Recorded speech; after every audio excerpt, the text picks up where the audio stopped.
Hey, how's it going, everybody? As promised, I said that I was going to be doing a review on my Artisan Zero. This Artisan Zero is, I believe, around a year old or 2 years old. I didn't buy two. I only bought one. That was my mistake.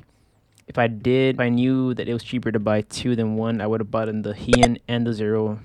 That way I could have both. I just didn't realize that it was just better to buy two because then the shipping was less and then you'd be paying. It's better if you pay for two than just one. But regardless, this mouse pad has been my daily driver for the past year. I will say the only downside I have with this mouse pad is the fact that it gets really dirty easily. But besides that, like the mouse pad itself has been holding up quite well for just a year. Think about it, this mouse pad has been on my desk for a whole year. A whole year. I have not changed it. I have not tried out another mouse pad. The only thing that really gets swapped out are my keyboards because I have a series of collections of it. This one is one of them. This is my JRIS65 with WS Stellar switches and the titanium gray with the PVD weight. I forgot which this one's called. I think it's Chroma Void, something like that. But this is my daily driver, or one of my daily drivers, but I would say that's the only thing that really gets swapped on my desk. But a couple of things that I would like to mention: this mouse pad over the course has gotten pretty mushy. So you will start to see that in the middle, it does feel kind of worn out. And I think it may be because I need to wash it, but when you come over here to this corner, as opposed to in the middle, we'll do an analysis. If you see, the middle, it kind of stops. But when you get to the rear base of it, see how like it easily glides over as opposed to here. And I'm doing it at the same speed. I'm not doing it differently. See how it stops in the middle? That's one thing that you have to really keep in mind is washing it. Don't be like me where I forget to wash it. But besides that, this mouse pad has been, honestly, it's been quite a gem because if it wasn't for this mouse pad, I mean, obviously it doesn't matter if it's this mouse pad or another, but the reason why I went with Artisan is because of the fact that I've heard many good reviews about it. And actually, one of my buddies, he has an Artisan mouse pad. So I knew that from the get-go, I wanted one.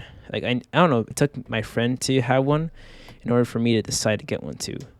And I know that's crazy to say because you're like, oh, you just jumped on the bandwagon like everybody did. Not necessarily, because I knew from the start I kind of wanted one. But, everybody kind of has their way of saying how they originally got into things. This is my way how I got into it. I just really wanted an Artisan mouse pad. And honestly, I don't see myself ever swapping to a new one just because of the fact that it just does whatever I want it to do.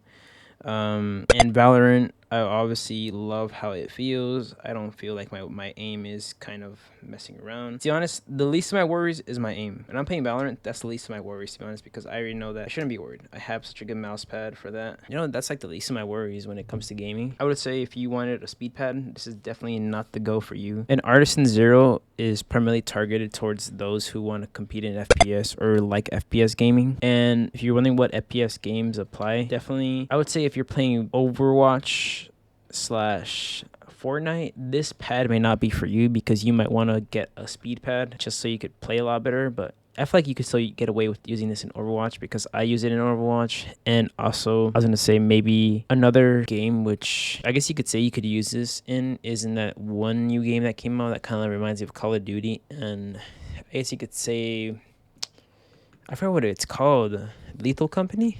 I could be wrong. But you could use it on that. But the games that I would say this mouse excels in is in CSGO, Valorant, even Rainbow Six Siege. This is a great pad for Rainbow Six Siege because in Rainbow Six Siege, it is more about aim and precision than it is about being faster. Also, another thing that I want to mention about this mouse is the fact that the base on the bottom, it sticks perfectly onto your desk. There's barely ever a need to kind of move it around because I feel like when you have your mouse on it in your hand, the mouse pad just kind of stays where you need it to be. Unless you're playing with, like, say your long sleeves, that will obviously make the mouse pad move. But when you're not using when you're not wearing any sleeves, which is what I do most of the time, I play like this. it oftentimes just doesn't really interfere with my aim. It oftentimes just kind of allows me to aim freely without this moving up and down, left and right, you know. It stays in place.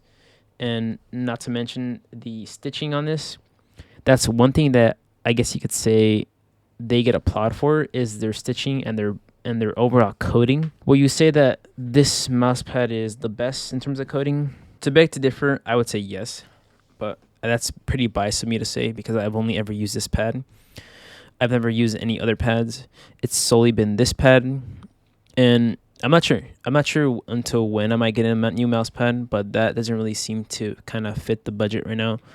I just kind of want to make reviews on products that I already have and products that I really like to use. Like, for example, even the Lambda Atlantis works pretty well on this mouse pad, but regardless, we're going to be focusing solely on the final mouse. This has been my go-to setup, my keyboard here and my mouse pad. If you're wondering how do I adjust my mouse pad, I often play with it kind of more farther. So I oftentimes play like this, as opposed to someone like playing up close in the middle. Because I used to do that way too much, where like I would play in the middle and then I would literally ruin the coating in the middle.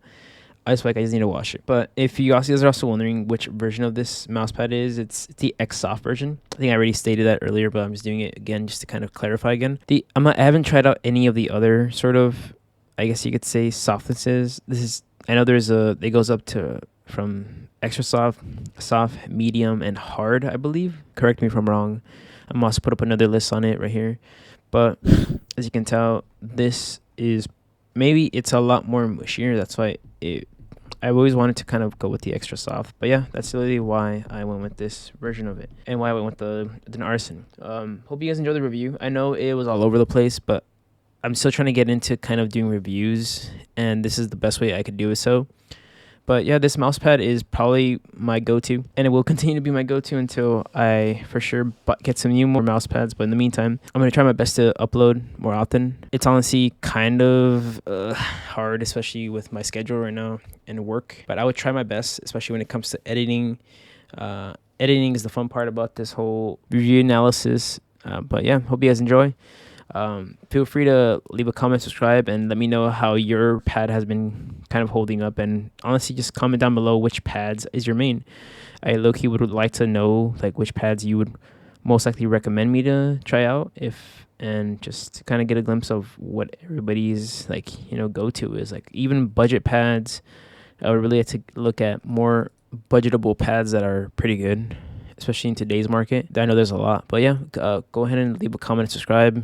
Thank you so much for watching, and hope you have a good one.